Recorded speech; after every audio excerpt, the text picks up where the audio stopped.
Venezuela! Hands off Venezuela! No sanctions, no war! No sanctions, no war! Hands Off Venezuela is a movement from the Vancouver Peace Council.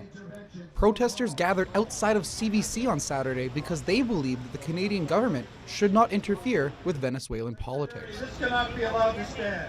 It's not up to people in Canada to say, one of the minor opposition leaders who won a seat in an election a couple of years ago should now be the president of Venezuela. Nobody voted for Guaido for president.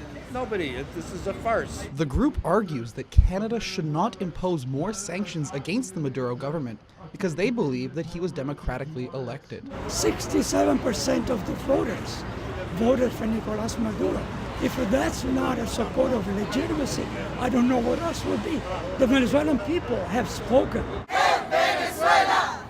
The Hands Off protest was a response to Canadians who supported the Trudeau government's decision to commit foreign aid to Venezuela. The problem in Venezuela is the system that is broken. There's no food, there's no medication. Wherever you see, nothing works.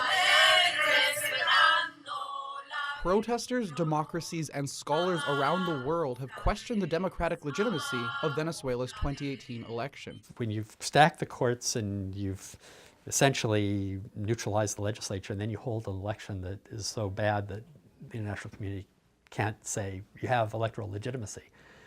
At that point, the suggestion that this is a member in good standing in the community of democracies in the Western Hemisphere and the world, it's just not a plausible case. The Maduro government has closed Venezuela's borders, so the Canadian aid has not yet arrived.